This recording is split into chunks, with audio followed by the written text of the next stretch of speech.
स्वागत है आपका आज की क्लास में। और आज हम पढ़ने वाले हैं पद परिचय।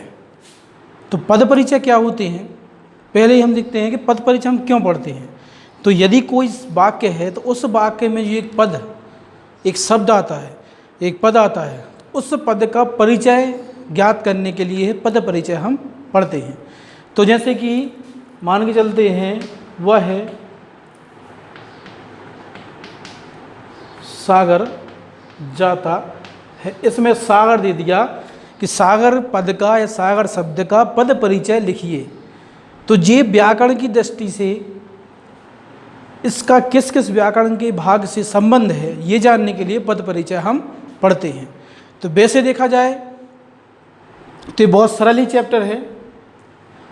यदि आपसे संज्ञा के प्रकार, सर्वनाम के प्रकार, विशेषण, क्रिया, इनके प्रकार और क्रिया विशेषण, समुच्चय, संबंध, विस्मयादिबोधक, काल, निपात, ये सारी चीज़ें बनती हैं, सारी चीज़ें आपसे बनती हैं, समझ में आ चुकी हैं, तो आपसे ये वाला चैप्टर आसानी से बन जाएगा। पर यदि समझ में नहीं आई हैं, इनके प्रकार आप नहीं बनते हैं, तो ये जो है इन सारी चीज़ों को पार्ट ऑफ स्पीच, जिसे हिंदी में बोलते हैं हम पद परिचय, उनको समाये हुए हैं। अब इनको इन सारे चीज़ों का अगर आपको ज्ञान है तो ये चैप्टर आपको जल्दी समझ में आ जाएगा। अगर आप ये नहीं याद हैं, नहीं पढ़े हैं, तो इससे संबंधित जो वीडियो हैं उसमें आप देख सकते हैं कि सर्वनाम के प्रकार कितने होते हैं, विशेषण के प्रकार कितने होते हैं, क्रिया के प्रकार कितने होते हैं, या इनके बारे में विस्तृत रूप से जानकारी इसके पहले वाले वीडियो में दी हुई है, उनको आप पढ़ लीजिए तो पद परिचय आपको आसानी से समझ में आ जाएगा। ठीक है, तो पद परिचय देखते हैं हम कि पद परिचय जैसे ये पद है। अब इसमें देखिए कि संज्ञा, ठीक है, संज्ञा क्या होती है। अगर संज्ञा है तो उसमें सर्वनामी होगी। तो संज्ञा जो है, सागर जो है, क्या संज्ञा है, क्या संज्ञा है। तो सबसे पहले देखिए सागर जो संज्ञा है कि नहीं है। ठीक है, तो संज्ञा जो है, संज्ञा के 5 भेद होते हैं। परिभाषा इसमें आपको नहीं लिखनी है, इसमें आपको उसके भेद जो हैं उस भेद के बारे में लिखना है। मान चलते संज्ञा के 5 भेद जो होते हैं उसमें एक स्थानवाचक संज्ञा होती है, स्थानवाचक संज्ञा जिसमें स्थान का नाम आता है। तो सागर जो है वो स्थानवाचक संज्ञा है। ठीक, ओके। अब सागर आपको समझ में आ गया कि सागर जो है स्थानवाचक संज्ञा। तो एक परिचय लिख दिया हमने इसका, स्थानवाचक संज्ञा यह है, सागर है। अब एक वचन, इसके लिंग भी होते हैं, इसके वचन भी होते हैं संज्ञा के। तो पहले हम वचन पे आते हैं। तो इसमें एक वचन है कि बहुवचन। तो वह सागर जाता है, एक व्यक्ति है, एक जाता है, तो उसमें एक वचन संज्ञा आएगी। ठीक है, अब लिंग की बात की जाए तो वह सागर जाता है, उसमें क्या है, पुल्लिंग।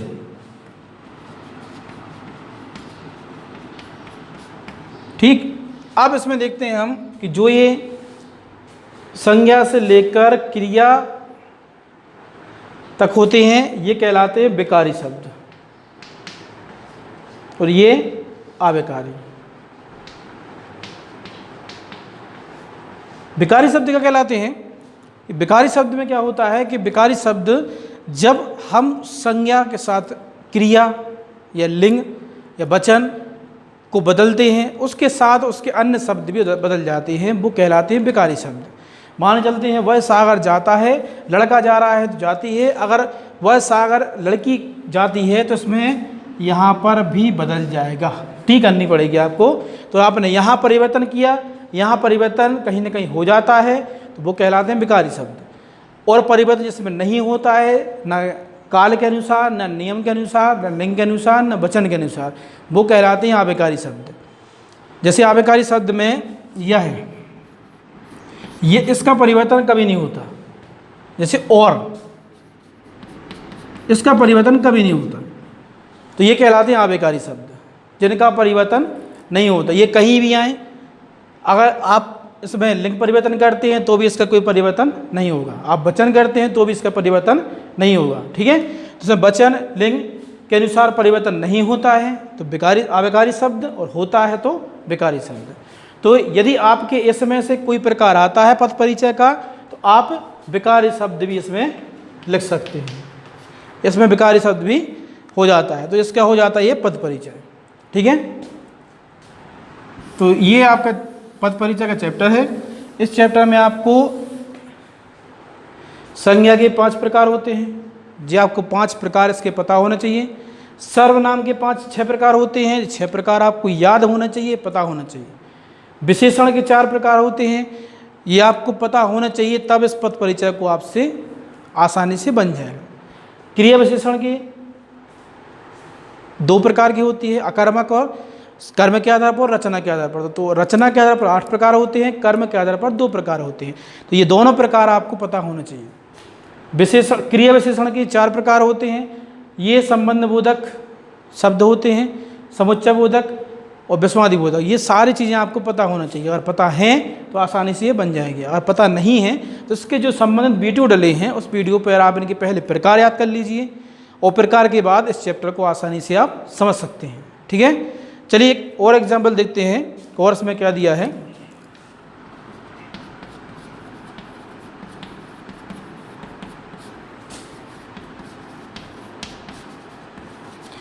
मोहन काला लड़का है, तो काला जो है अगर उसके बारे में दे दिया, पद परिचय लिखिए। तो काला आपको पता है कि काला जो है वो एक वचन है, अगर वचन की बात की जाए तो कि बहुवचन है। तो काला जो है वो एक वचन है। ठीक है, एक वचन हो गया, एक वचन संज्ञा। अब इसमें बात की जाए, काला जो है विशेषण है, तो विशेषण जो है वो काला है। कौन सा विशेषण है जी? गुणवाचक विशेषण है, गुण हो गया उसका। तो अब आपको यहाँ गुणवाचक विशेषण में लिखना है। अब ये ऊपर के 4 में से अगर प्रकार आता है तो विकारी शब्द हो जाता है। पुल्लिंग की बात की जाए तो पुल्लिंग हो जाएगा, लिंग की बात की जाए तो पुल्लिंग हो जाएगा। इसमें ये इसका पद परिचय लिखना है। यानी कोई भी आपको वाक्य आता है उसमें आपको इस प्रकार से उसका पद का व्याकरण के अनुसार उसका परिचय देना है। जैसे वह भोपाल गया,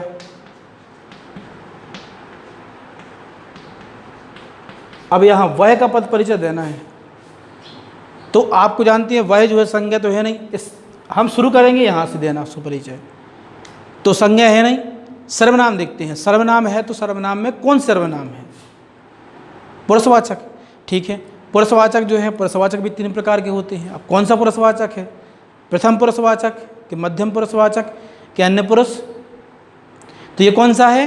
अन्य पुरुष। तो यहाँ पर आपको अन्य पुरुषवाचक सर्वनाम इसका परिचय हो जाएगा। सेकंड परिचय विकारी शब्द होता है। अब इसमें देखो कि वह जो है वो एक वचन है कि बहुवचन है?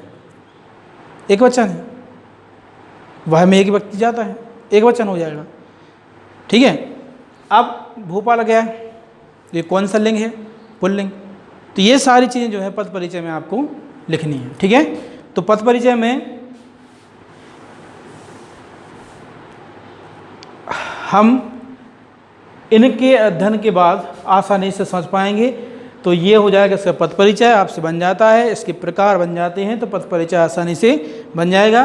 काल जो है, काल इसमें वैसे काल तो हिंदी के बहुत सारे होते हैं, पर पद परिचय में आपको एक ध्यान रखना है लिखा है तो वर्तमान काल, था लिखा है तो अतीत काल या भूतकाल, और होगा लिखा है तो भविष्य काल।